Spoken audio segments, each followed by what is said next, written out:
भारत माता की जय। प्रधानमंत्री नरेंद्र भाई मोदी जी जिंदाबाद।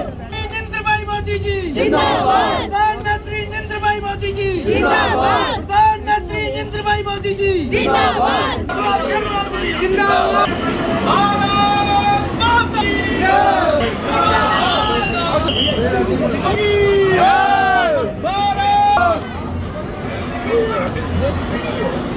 मातरम मातरम वंदे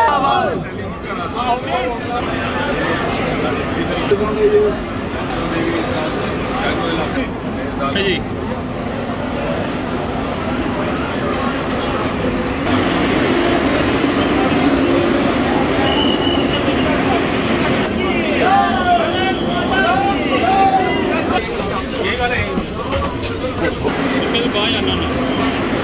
नए साल का तोहफा मोदी जी ने हमें दिया है।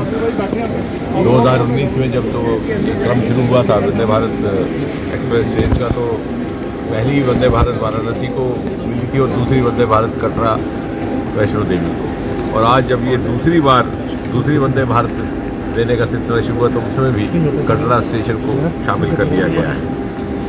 और आने वाले समय में इससे तजारत, उद्योग, ease of travel, ease of business, सब में हमें लाभ भी पहुंचेगा। आज मेरे साथ साहू साहब भी हैं जो यहाँ के उत्तर भारत का सारा कामकाज देखते हैं। ये सेरिमोनियल रन आज अब की जा रही है और ये जितने प्लान्ड स्टेशन हैं उनमें से होकर के उधमपुर कठुआ कुछ एक दिन के बाद इसका नियमित चलना शुरू होगा।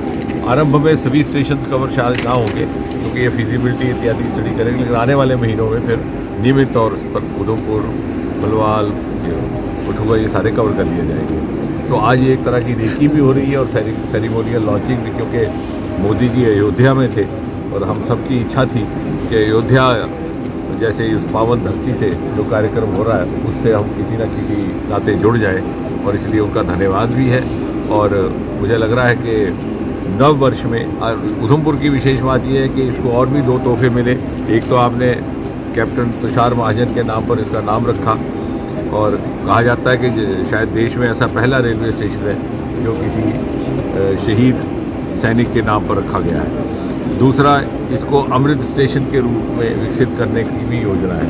और तीसरा, मुझे लग रहा है कि 2024 के अंदर ही उधमपुर स्टेशन एक जंक्शन के रूप पर उभर करके आएगा, उत्तर भारत का सबसे बड़ा जंक्शन, क्योंकि जब कश्मीर घाटी के साथ हमारा लिंक बनने वाला है।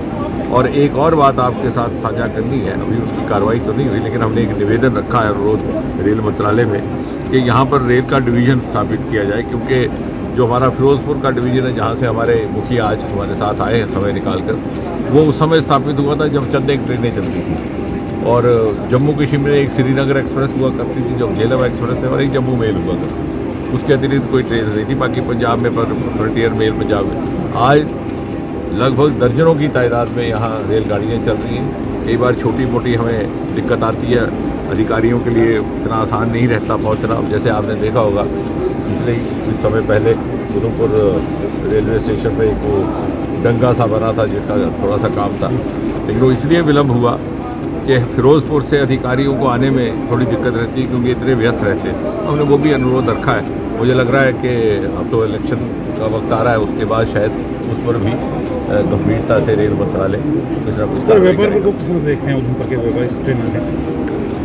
मुझे लगता है देखिए यातायात जहाँ भी होगा उसका लाभ रहता है, और इस ट्रेन के साथ साथ आपको दूसरा तोहफा ही अगले साल मिल जाएगा एक्सप्रेस कॉरिडोर का, तो जो कटरा में आने वाला है, तो उसका जम्मू उधमपुर को भी लाभ होने वाला है। 6-7-8 घंटे में आपके पास विकल्प है, चाहे आप एक्सप्रेस कॉरिडोर के माध्यम से जाए और चाहे आप वंदे भारत के माध्यम से।